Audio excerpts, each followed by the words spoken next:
Back in America for another Formula One weekend, we make our way to the Miami Grand Prix, which hasn't been a track for long, but has some moments that we can go over. This track is one of 3 tracks that we get in the year that is consisted in America. Most people regard this track the worst out of the 3, but it can have its exciting moments. It's a track with a lot of overtakes. The first sector is pretty well done, but the second sector and third sector are kind of the iffy ones and where most people turn their heads.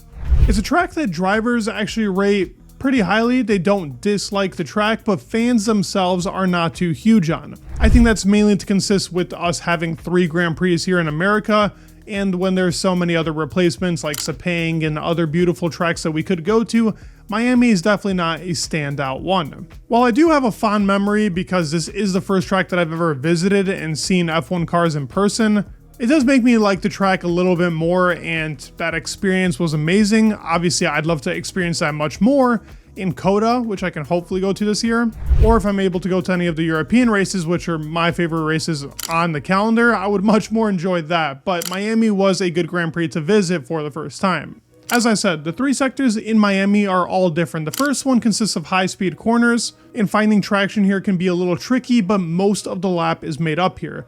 Sector 2 is one big long straight, then it goes into these super short corners where speed is pretty much minimal and pretty much like Monaco going through some of these sectors. And Sector 3 is one big long straight that goes into a hairpin, and this can also be very important in determining a lap. Looking at some of the attributes of this track, if we look at traction and braking, it's at a 3 for both. This track is more front limited, so teams like Ferrari should be a little bit better here. But we thought the same in China. McLaren really shocked us, bringing out a really good performance, and let's see if these upgrades work like they did last year. Last year, their upgrades were outstanding. They worked every single time when they put them on track. So let's see if they can do the same in a sprint weekend. The track evolution here is huge, so both in sprint qualifying and in qualifying, those laps towards the very end of the time we have in Q1, 2, or 3 are going to be the most important ones. The actual grip is at about a 3, and Miami can be tricky. Sometimes it's going to be a lot of rain, sometimes it's super hot, sometimes you even get cold patches. It's very unpredictable. You can pretty much compare this to something to that of a Imola. When it comes to weather data, it's really tricky to gauge. It's saying right now rain chances are minimal, but I remember last year we had rain chances minimal at multiple other tracks, and those are tracks we got the most rain at. We haven't gotten a rainy Grand Prix yet, and considering this one in particular, we've never had be a rain-filled track, it would be nice to see how Miami would perform in the rain. We've seen it in the hot weather, and overtaking, as I said, is prominent, but people just don't really give it a chance. I don't think it's a great track, but I think it's far from bad. If we look at the downforce level and tire stress, it's at about a 3 and a 2. I would not even put this at a 3 if I'm being honest. I could compare this track easily to that of Jeddah. Teams that were strong in Jeddah will be strong here as well. That is what I expect most of the pecking order will be like. Especially if McLaren is bringing the upgrade that they're talking about. Mercedes was strong, but yet again, if they have to make that compromise between downforce, we saw what happened in the high speed, and I kind of expect the same. The tires are going to be from C4 to C2, which is the same that it was last year. It was a 1-stop last year. It's going to be a 1-stop this year as well, unless we get some rain, maybe a 2-stop on the intermediates. But that's a long shot, and I really wouldn't expect that. As I said, tire stress and overall graining on the tires, it's not high here. I wouldn't really expect any team to have that much of an advantage. It's going to matter mostly on pace overall, not anything else in particular. Let's go over a lap on the Miami GP circuit. Starting off the lap, we start off in a DRS zone where most of the overtakes are going to happen going into turns 1 and 2. Now going into turn 1, you want to go as much possible to the left to get a better exit going to 2 and 3 to keep a higher minimum speed. But as I said, overtakes happen here a lot. The really cool one we had was Max Verstappen getting the overtake on Magnussen and Leclerc, and there was quite the fight between Leclerc and K-Mag that I think people are forgetting. I mean, it's hilarious to even say a Haas was fighting a Ferrari last year, but K-Mag puts in a fight with everybody. There were fights with him and Lance in 2022 as well. It's funny. You can never get past this guy without some dilemma happening. It's also why I love him. Then we go into the harder part of the track from turns 3 all the way down to 8. This is going to be high speed, and it's going to be really tricky. 4, 5, and 6 are your high speed corners, and you got to have the perfect amount of traction to get these right. Leclerc did not have the perfect amount of traction and went straight into the wall. Now this was him pushing, but going into 7 and 8, this is where you got to nail that part of the lap. 7's a tricky corner because the exit you get going into 8 and then this huge long straight into sector 2 is probably the most important because of the amount of speed you're going to gain, but also how quickly you can get into that DRS zone for the race, but as well as qualifying. Now 9 and 10 are not even really corners, but then that goes into the hardest part of the track, which is 11, 12, 13, 14, and 15. These are all slow speed corners. You got to take them at different lines.